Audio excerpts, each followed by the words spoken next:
Witches. The situation is more dire than even we had suspected. It smells like sea fish everywhere. Going outside has become a burden. And I never thought that I would say that, but here I am. Catherine swears that it gets better, but I just don't see a bright future ahead of me. It's miserable. I will say that as soon as we can bring Earth things home, which is, you've got to try candy. It's delightful. I think the closest thing I can think of to describe it is sweet cake, and that's just not even close to this. These are fruit chews. And it says I still need 5 of them, but I have partaken. Delicious, very, very tasty. There's also sour candies, salty taffy, chocolate truffles, pixie sticks, Skittles, I learned about. Oh, and Catherine keeps these big rainbow swirls on sticks at the shop. Lollipops. I thought that they were decorations for the bouquets until a child came and ate one. No, they're edible and particularly good. Not as good, I think, as these, but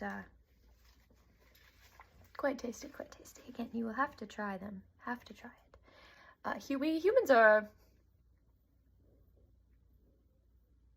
quite genius sometimes.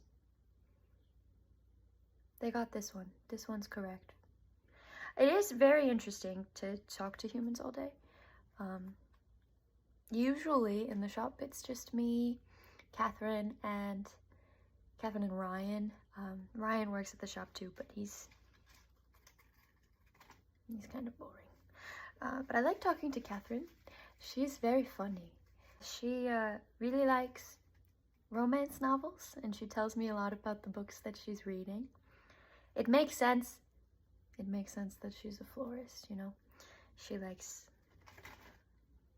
those types of things. And today, a pretty woman came in to get flowers for her partner, which was quite fun to help with. Catherine had a great time learning about their love story. She likes love stories. We also today, interestingly enough, I also got to help with floral arrangements for a funeral.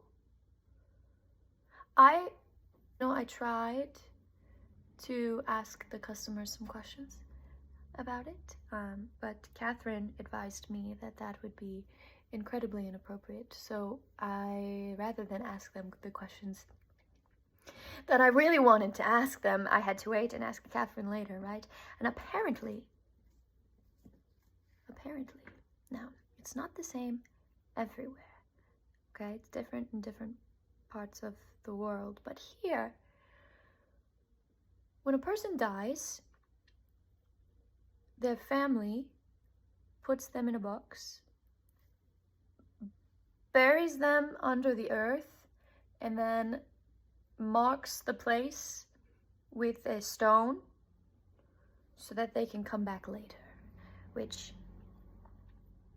very interesting ritual. I would like to judge it, but I can't. I don't know what I would do, having lost one of you, honestly. I don't know. I don't. So it's just very interesting to hear about the ceremony and the human ritual of it. Flowers are needed for the ceremony, which is what we're making. And then Catherine said that people will also bring flowers for the family separate from what we're working on. And then also, after the ritual is completed, the stone marker, when people come to visit, they will bring more flowers. So that's a nice part of it, I think. The flower, I think that's nice. I told Catherine that I really do appreciate that humans have so much respect for their plant life. It reminds me of home, that they would involve it in all of these rituals. But, you know, when I told that to Catherine, she just laughed at me, which is a lot of people have laughed at me since being here. I feel out of place, confused, and noticeably peculiar. I don't understand. Mr. Marmalade said that it's best to just ignore it when people laugh at you or say things. But if I was brought here to understand and be understood, why do I feel this way? Human life is tricky. They want to go to all the trouble for all these flowers for their funeral, but they would rather you not talk about it. Catherine had to say goodbye to my human to-do list. So I guess that gives me the year to figure this out. I miss you, witches. It's weird here. Until next time.